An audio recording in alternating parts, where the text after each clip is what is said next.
fomos convidados a estar aqui com os irmãos essa noite, quando estávamos acertando as datas com o pastor Ricardo, descobrimos que os irmãos estão participando de uma série de sermões, uma série sobre quem é Jesus. Vamos dizer juntos o tema dessa série? Quem é Jesus? Mais uma vez? Quem é Jesus? E o pastor Ricardo então me deu o privilégio de poder compartilhar hoje com vocês sobre o extraordinário poder de Jesus Cristo. Mas antes de falar sobre o extraordinário poder de Jesus Cristo, eu queria pensar um pouquinho com vocês sobre essa pergunta: quem é Jesus? E sempre que eu penso em quem é Jesus, eu lembro de uma experiência que eu vivi ainda na escola, de um professor de religião que levou a sua turma para assistir aquele filme sobre Jesus, A Paixão de Cristo. Ainda não foi o Mel Gibson, porque era uma época ainda anterior ao lançamento desse filme, mas era um filme que falava sobre Jesus, sobre a paixão dele.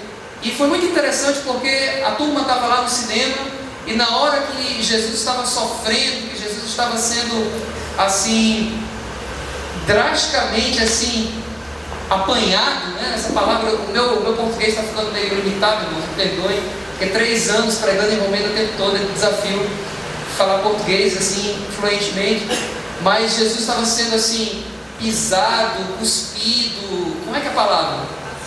Açoitado, essa é uma palavra abençoada. Açoitado, todo mundo no cinema assim chorando, e o menino disse assim: é isso mesmo, ele tem que apanhar.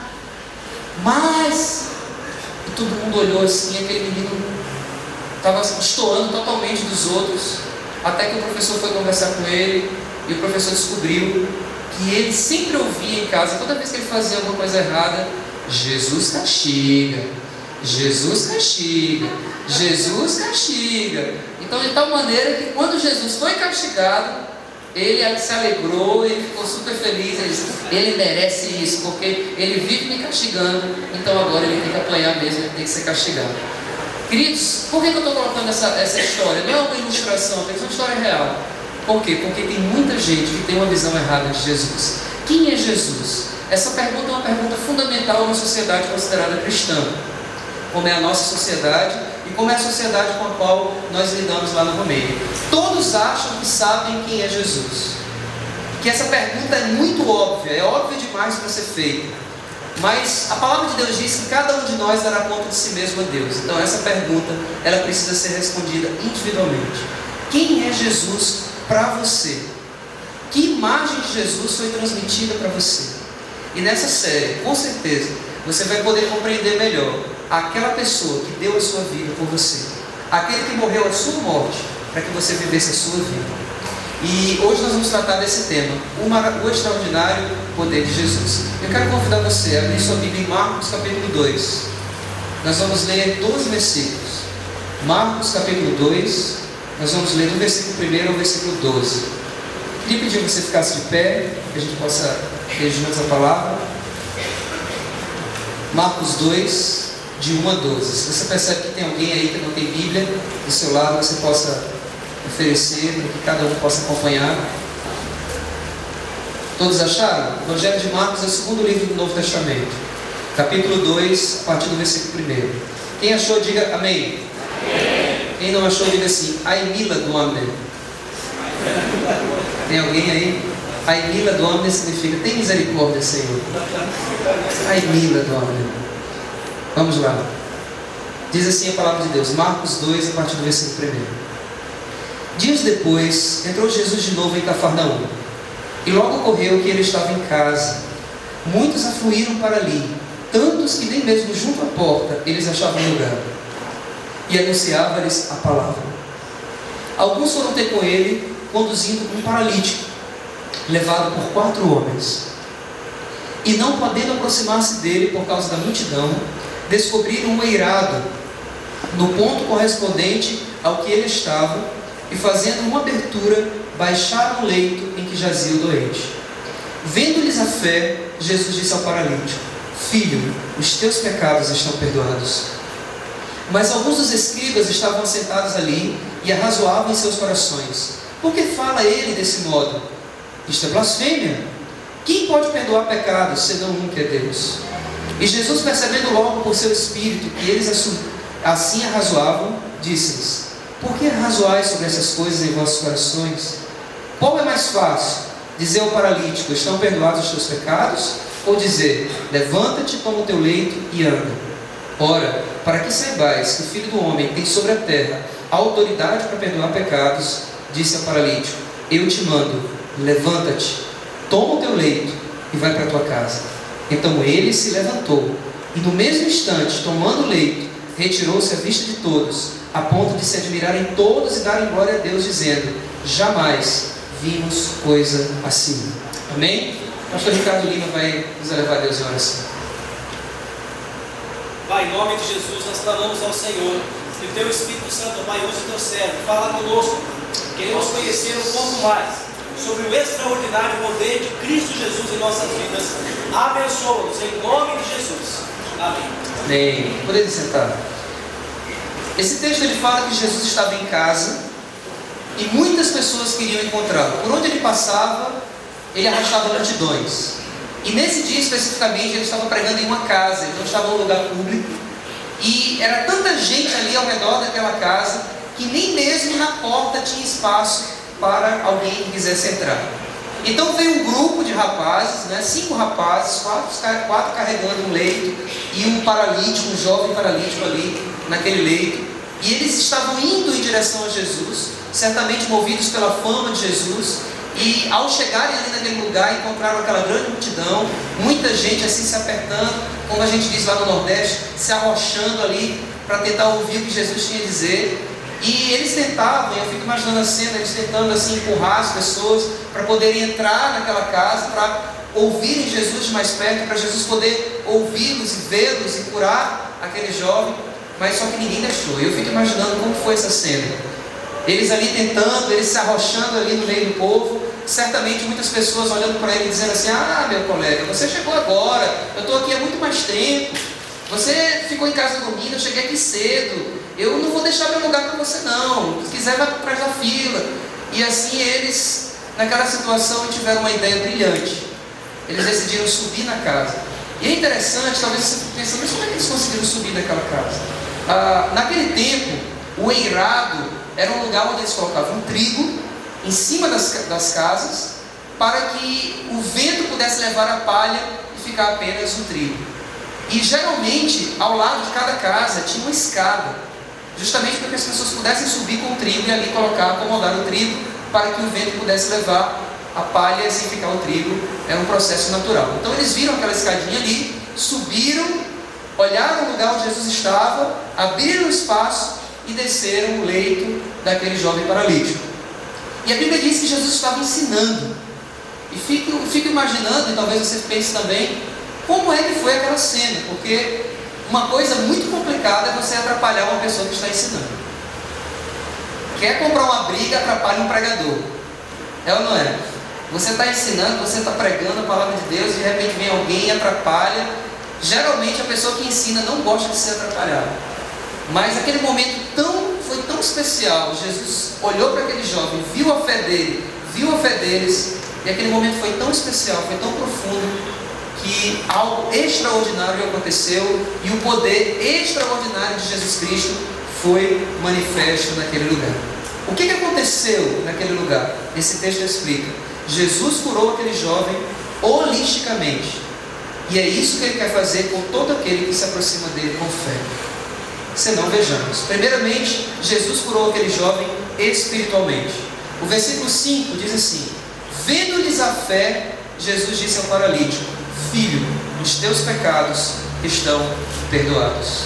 A primeira palavra que Jesus dirigiu àquele jovem foi: filho, os teus pecados estão perdoados. Ou seja, a barreira que havia entre aquele jovem e Deus foi destruída, porque o pecado é uma barreira que nos separa de Deus. Talvez você fique pensando: mas o que é pecado? E muitas vezes essa pergunta é respondida de forma errada. Pecado é uma lista de coisas que você não pode fazer. Mas essa não é a ideia de pecado. Pecado é algo muito mais profundo. Pecado é egoísmo. É você trocar o projeto de Deus pelo seu projeto. Pecado é você deixar de viver a vida que Deus tem para você viver a sua vida do seu jeito. E eu quero dizer nessa noite que você e eu somos pecadores. É assim que a Bíblia nos define. Nós somos pecadores por natureza. A Bíblia diz lá em Jeremias 17, versículo 9: enganoso é o coração, desesperadamente corrupto, quem o conhecerá?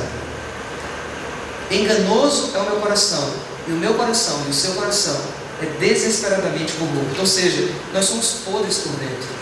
Uma vez eu ouvi sobre gnose, lá na Romênia isso está ficando famoso.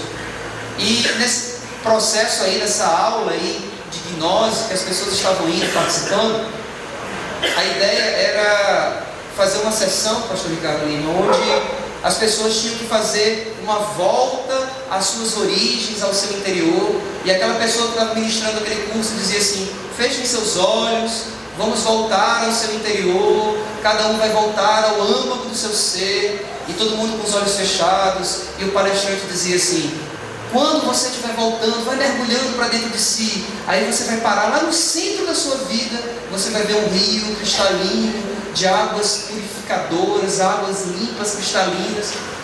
E aí a gente pode parar e dizer assim: opa, aí tem uma coisa errada, porque não é bem assim no interior do meu ser.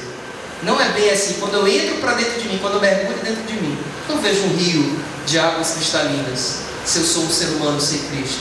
Eu vejo o que? Pecado, porque nós somos pecadores. A Bíblia diz: esse rio que corre dentro da gente é podre, a nossa essência é podre. E eu só vim entender isso melhor depois que eu me tornei pai. Porque é uma criatura tão linda como um filho, né? Todo bebê assim vai crescendo, né? Vai ficando lindo, e o bebê mais lindo é o seu filho. E você vai vendo aquela criança linda, maravilhosa crescendo, a minha filhinha Elisa, os olhinhos azuis, cachinhos dourados. Mas aquela menina é podre por dentro, gente. É incrível, porque você pergunta: Elisa, quem fez isso? Sabendo que foi ela vai dizer: foi Felipe. Impressionante. Com 2 anos, com 3 anos de idade, a gente já via nela sinais do pecado, marcas do pecado, porque a gente nasce assim. A Bíblia diz: todos pecaram e separados estão da glória de Deus. E o poder de Jesus, o poder de seu sangue, nos liberta do pecado. 1 João 1,7 diz assim: se porém andarmos na luz, como Ele na luz está, mantemos comunhão uns com os outros, e o sangue de Jesus, seu Filho, nos purifica de todo pecado. E quando a Bíblia diz todo, é todo mesmo. É todo mesmo. Não importa o que você fez, o sangue de Jesus purifica você de todo o seu pecado. Amém? O diabo é especialista em trazer à nossa memória aquilo que a gente fez. E por diversas vezes, como cristão, a gente é assim, atacado pelo diabo, ele tentando mostrar o nosso passado. Mas uma coisa que eu tenho aprendido é: toda vez que o diabo mostrar o seu passado, toda vez que o diabo quiser lembrar você o seu passado, lembre a ele o futuro dele. Amém? Lembre a ele o futuro dele, porque ele já está destruído. E Jesus é o Senhor, e seu sangue nos purifica de todo pecado. Então o poder de Jesus, extraordinário, nos alcança de forma holística. Ele cura o pecado, ele cura espiritualmente, como fez com aquele jovem, mas Jesus também cura fisicamente. A Bíblia diz que Jesus tem toda a autoridade nos céus e na terra. Em João 1, versículo 3, a palavra de Deus diz que todas as coisas foram feitas por intermédio dele, e sem ele, nada do que foi feito se fez. Jesus tem todo o poder, Jesus tem toda a autoridade, Jesus é o Senhor. E no versículo 10 desse texto que nós lemos, Jesus diz: ora, para que saibais que o Filho do Homem tem sobre a terra autoridade para perdoar pecados, disse ao paralítico: eu te mando, levanta-te, toma o teu leito e vai para a tua casa. Ou seja, Jesus curou aquele jovem, Jesus curou ele fisicamente. E nós não podemos esquecer disso, irmãos. Jesus cura, amém? Jesus cura. Se você tem uma enfermidade, ore, se for da vontade dele, ele vai te curar, porque ele é o mesmo ontem, hoje e eternamente.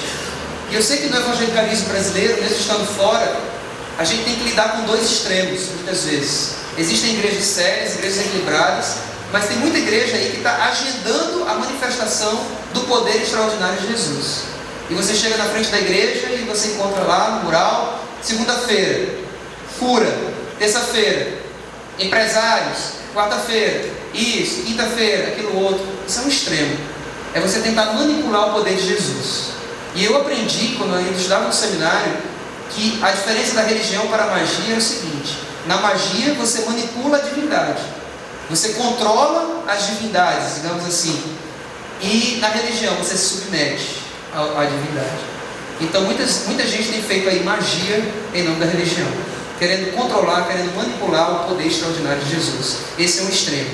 Existe também um outro extremo, de pessoas que estão dizendo por aí que Jesus não cura mais. Eu cresci numa igreja extremamente tradicional, e eu lembro que tinha um professor da escola bíblica dominical, pastor Ricardinho, que pregava deliberadamente que Jesus não curava mais, que aquilo aconteceu no passado, que aquilo aconteceu ali para que ficasse registrado na Bíblia, para que a gente pudesse ter acesso. No início da cristandade, Jesus curava, Jesus curou, mas hoje a gente tem os médicos, hoje a gente tem os remédios, hoje a medicina avançou e Deus não cura mais. Então esse é um outro extremo. E eu quero dizer para os irmãos que a gente precisa encontrar um equilíbrio e acreditar na palavra, assim como está escrito aqui, que Jesus cura. E o mesmo Jesus que estava ali é o Jesus que está no nosso meio, é o cabeça dessa igreja, é Ele que está aqui, dele nós somos, Ele é de quem somos e a quem servimos. E esse Jesus cura. E eu tenho uma experiência na minha vida. Não sei se você já ouviu falar no telefone de Deus. Já ouviu falar no telefone de Deus? Sabe qual é o número de Deus? 333. Já ouviu falar nisso? Esse é o número do telefone de Deus. Por que 333? Jeremias 33, 3. O que diz lá em Jeremias 33, 3? Você sabe? Clama a mim, responder-te-ei e anunciar-te-ei coisas grandes e firmes que não sabes. E no campo missionário, principalmente chegando numa cultura nova, a gente fica assim totalmente limitado com todas as coisas, em todos os sentidos. E eu lembro que com pouco tempo que a gente estava lá, aconteceu um problema com o nosso filhinho Felipe. Eu lembro que a gente estava no estacionamento de um lugar que nós fomos, e de uma hora para outra, irmãos, o braço do Felipe ficou inchado. E a gente estava orando, a gente estava tentando ensinar o poder de Deus para os nossos filhos. E eu olhei para Felipe naquele momento, justamente com Virgínia, justamente com Elisa, a gente estava no carro, e a gente perguntou assim: você crê que Jesus pode lhe curar? E ele disse: creio. E a gente colocou a mãozinha no braço dele, a gente fez uma oração. Irmãos, ele adormeceu. E pouco tempo depois, poucos minutos depois, ele acordou e o braço dele estava bonzinho. Para a glória de Deus. Jesus cura hoje. Meu pai passou recentemente um problema sério. A gente estava no campo, problema de rins, muito sério. E ele começou um tratamento, o médico falou: você tem que ir para a hemodiálise agora. Tem que se preparar, tem que, vou marcar sua cirurgia para você botar a fístula, para você ir para a hemodiálise. Meu pai falou: vamos orar. Antes de tomar qualquer procedimento, eu quero orar. E ele começou a orar, nós começamos a orar, pessoas do mundo inteiro começaram a orar por ele.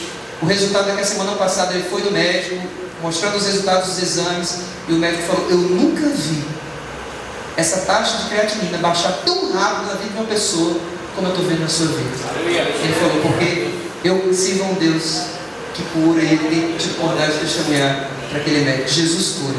A Bíblia diz: pedi e dá-se-vos-á, buscai e acharei, batei e abri-se-vos-á. Pois todo o que pede, recebe. Que busca, encontra. A quem bate, abrir-se-lhe-á. A oração libera o poder de Deus. Ore, não tenha medo de orar por cura, porque Jesus cura. Amém? Mas Jesus também cura emocionalmente. Eu fico pensando, se hoje é difícil ser um paralítico, queridos, imagine naquela época. Além das limitações que ele tinha, né, ele não tinha um leito. Aliás, ele tinha que viver num leito o tempo todo, ele não podia andar, não podia caminhar. Ele tinha falta de acessibilidade. Se hoje a gente reclama de acessibilidade nas nossas cidades, imagina naquela época. Mas ele tinha um problema muito maior, que era emocional. Ele tinha um peso da culpa sobre si. Porque naquela cultura, naquele tempo, ser um paralítico, ou ser uma estéril, ou ser um leproso, significava ser uma pessoa amaldiçoada. Tanto é que em João capítulo 9, versículos de 1 a 3, a gente tem um episódio interessante de uma caminhada que Jesus estava fazendo com os discípulos. Eu vou ler o texto que diz assim: caminhando Jesus, viu um homem cego de nascença. E os seus discípulos perguntaram: mestre, quem pecou, este ou seus pais, para que ele nascesse cego? Respondeu Jesus, na sua sabedoria extraordinária: nem ele pecou, nem seus pais, mas foi para que se manifestem nele as obras de Deus. Aquele jovem, assim como aquele cego de nascença, naquela cultura, ele tinha que conviver com um drama muito sério. Como eu falei, ele era uma pessoa amaldiçoada. E certamente isso afetava a sua autoestima.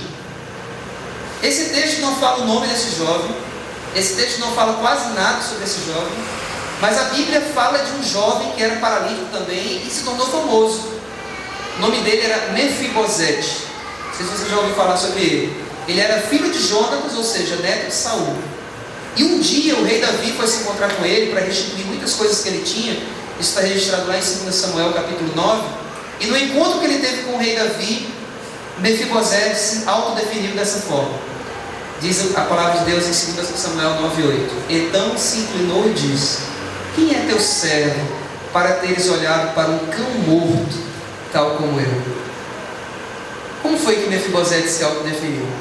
Um cão morto. Ser um cão já é problema, é ou não é? Pessoas se dizer, eu sou um cachorro, eu sou um cão.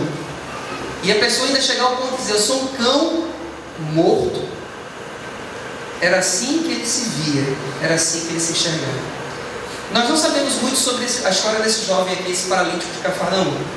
Mas quando Jesus curou ele, a primeira coisa que Jesus disse foi: levanta-te. Amém? A primeira coisa que Jesus disse para ele quando foi curá-lo foi: levanta-te. Aquele que estava há tanto tempo prostrado, Jesus disse: levanta-te.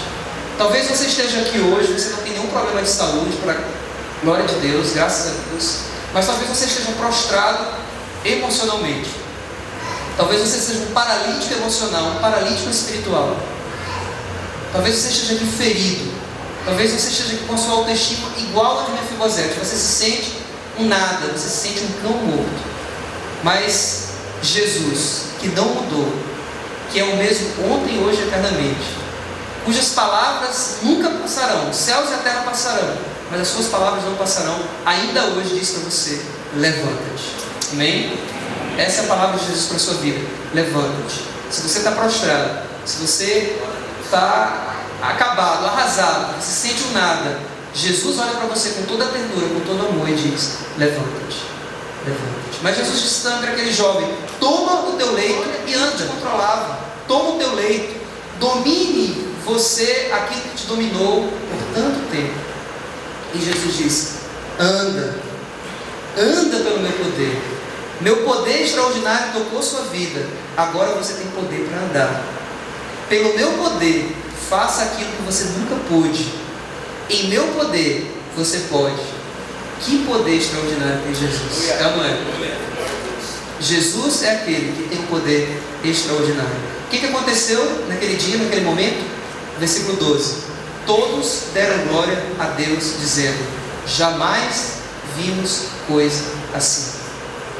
Mas se você olhar para essa história, você vai reparar que tem um elemento central aqui que começou tudo. Tem um motor, tem algo que gerou e produziu tudo isso. A fé. A fé. O texto do versículo 5 diz: vendo-lhes a fé, Jesus disse ao paralítico: filho, os teus pecados estão perdoados. E começou então uma cura profunda e completa na vida daquele jovem. Esta é a sua parte, querido, a fé.